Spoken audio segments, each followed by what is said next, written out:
Le grand direct de l'actu, Thomas Joubert. Et les banques nous coûtent toujours très cher. On a appris hier par exemple que BNP Paribas allait faire payer des frais de tenue de compte à ses clients à partir du 1er janvier prochain. C'est-à-dire 2,50 € par mois, soit 30 € par an. Les clients de la Société Générale vont aussi devoir se soumettre à un nouveau prélèvement. Alors le magazine Marianne en kiosque cette semaine consacre un dossier très complet à ce sujet.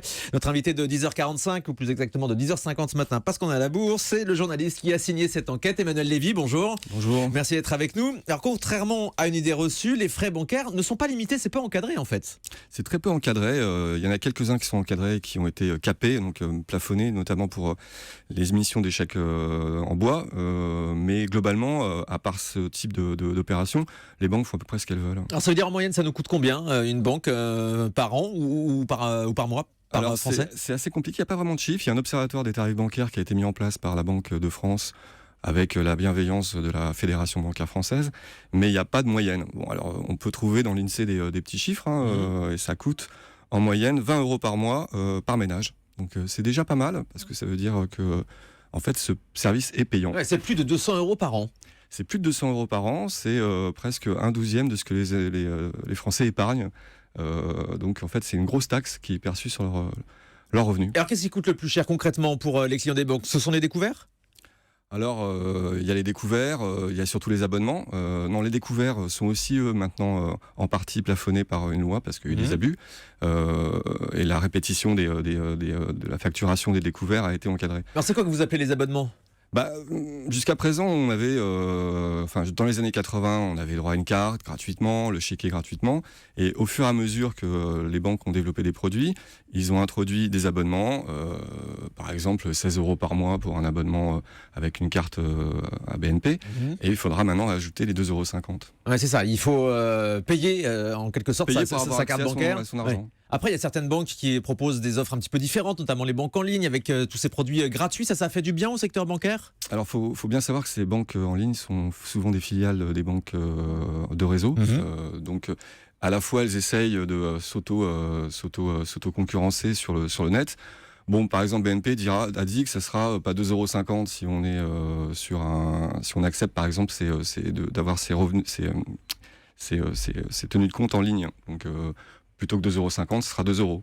Donc globalement, les banques réfléchissent à comment faire basculer aussi leur clientèle vers les banques en ligne. Oui, pour faire des économies aussi, c'est ça. Voilà. Oui, ça fait moins d'argent à mettre en ligne un relevé de compte plutôt qu'à l'envoyer par la poste tous les mois ou tous les 15 jours. Voilà, c'est bien donc ça. la petite économie, est-ce qu'elle est bien partagée entre la banque et le consommateur? C'est pas sûr. Mais qu'est-ce qu'on voit? On voit aussi les banques qui ferment un nombre impressionnant d'agences. La BNP le fait un petit peu moins de façon voyante que la Société Générale, mais la Société Générale a annoncé un gros plan de fermeture d'agences. Alors l'autre aspect de votre enquête, Emmanuel Lévy, ce sont les très lourdes factures laissées par les banques à l'État français. C'est-à-dire que quand une banque fait une bêtise, généralement, c'est l'État qui paye. Alors, ce qu'on a vu avec la crise bancaire, c'est que toutes les banques et tout le système financier qui a failli se cracher, d'ailleurs qui s'est craché, a été récupéré par la puissance publique, que ce soit en France, aux États-Unis, en Angleterre, à Chypre, enfin partout. Les banques françaises expliquent, qui veulent entendre que elles, contrairement aux autres, ça n'a pas coûté un radis. Si on regarde de plus près, Dexia, ça a coûté presque 6 milliards d'euros. Et encore, il y a encore des garanties qui traînent pour quelques milliards encore. Mais ce qu'on voit mal, c'est le coût indirect, c'est que les banques et le système financier qui s'est craché a coûté beaucoup de points de croissance. Alors on a sauvé les banques, on a mis de l'argent sur la table en France. La Banque de France dit ça n'a pas coûté un radis aux contribuables à la fin parce que les banques ont remboursé. Mais ce qu'elles n'ont pas remboursé, c'est le perte de croissance et la perte de pouvoir d'achat pour l'ensemble des Français, parce que ce qu'il faut bien s'apercevoir, c'est que des conséquences. L'économie réelle, elle est en décroissance depuis 10 ans, et ça a coûté presque 8 points de croissance. Mais ça veut dire que malgré la crise financière, malgré toutes les affaires qu'il y a eu, les banques n'ont rien changé, rien n'a changé dans le secteur bancaire. Alors ce qu'on a voulu nous expliquer, c'était que ça avait beaucoup changé, que les traders étaient plafonnés dans leur rémunération de bonus.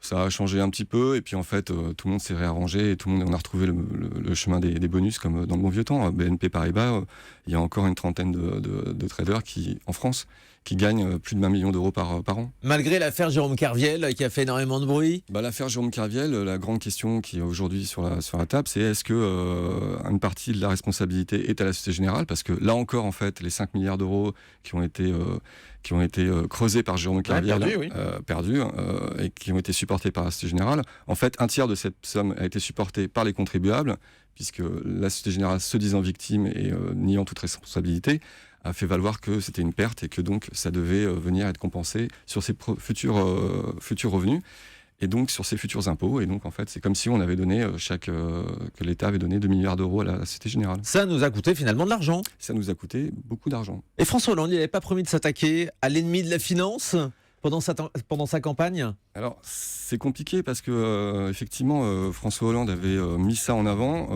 Maintenant, au bout de 3 ans et demi. Le temps passe vite. Le temps passe vite, surtout pour lui. Et bien, en fait, ce qu'on peut s'apercevoir, c'est que la micro-réforme bancaire qui devait séparer les activités risquées de marché, qui nous avait coûté beaucoup d'argent, et les activités commerciales, elle ne concerne que 1% du bilan des banques, donc quelque chose de très réduit. Et il faut bien voir qu'ont été nommés à des postes importants au gouvernement comme à la Banque de France des gens qui viennent de ce milieu bancaire. Du secteur bancaire, exactement. Notamment Emmanuel Macron, qui sera d'ailleurs l'invité exceptionnel de la matinale d'Europe 1 demain matin, Julie, entre 7h et 9h avec Thomas Soto. Je rappelle cette grande enquête passionnante dans Marianne en kiosque cette semaine, signée Emmanuel Lévy, sur ce que nous coûtent les banques. Et on a retenu ces nouveaux frais de compte mis en place à partir du 1er janvier prochain par BNP Paribas, avec 2,50 € par mois, soit 30 € par an pour les clients de la Société Générale qui vont devoir se soumettre à ce nouveau prélèvement. Merci beaucoup d'avoir été avec nous. Merci. On se retrouve dans un instant sur Europe 1 avec le grand direct de la santé. Bonne matinée avec nous.